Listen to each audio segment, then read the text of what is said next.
Hello, new wave of British heavy metal.com here. It is the 15th of January 2021.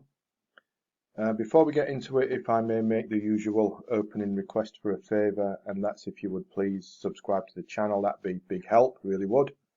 And today we'll look at Stratus and their one and only album, Throwing Shapes. This goes back to the mid 1980s. New wave of British heavy metal was all over the place. But this is a short-lived project, which I guess you could fall into the category of a new wave of British heavy metal supergroup, because forming Praying Mantis. Listen to me, I'm getting ahead of myself. Forming Stratus, we had Chris and Tino Troy from Praying Mantis.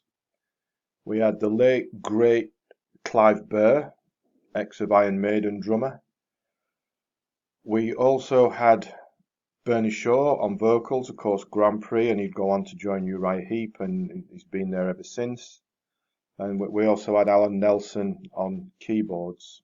And the Stratus and Throwing Shapes was their sole album. It flew well under the radar because if I remember my history correctly, it was issued on a minor label and only in Japan. So it was a bit of an oddity in that respect, I suppose. But it is now, available mainstream. You can get a CD, you can stream it, you can do all that modern downloading stuff that I still don't understand. But that's another story, isn't it? But it's arguably of its time, but it's much more than a one-off curiosity by a bunch of big names.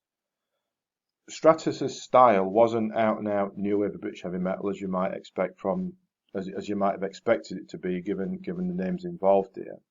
But the new wave of British heavy metal influences are certainly there, but it's a bit more polished affair, a bit more melodic AOR territory, but the rock undertone is there throughout.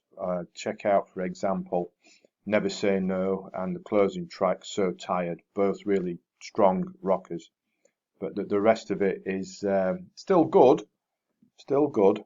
but is out there sometimes in sort of like punk rock territory, a bit journey-ish, but heavier journey, I guess.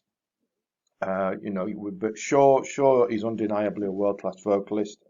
Clive Burr, what a drummer he was, and he's all over this album as well. The Chris and Tino Troy are really tight.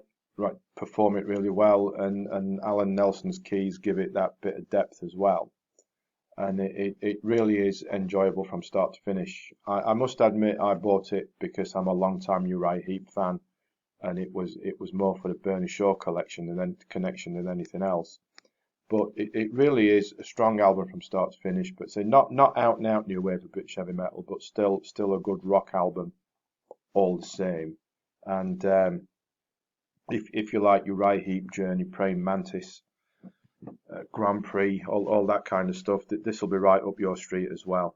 I'd strongly suggest that you check it out. It's more than one of those one-off curiosities that crop up from time to time and is worthy of anyone's attention.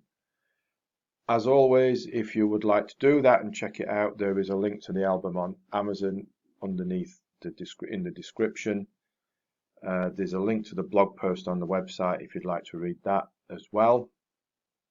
Hope you do both. And of course, please subscribe to the channel if you haven't already. And as always, thanks for watching, thanks for listening, and take care.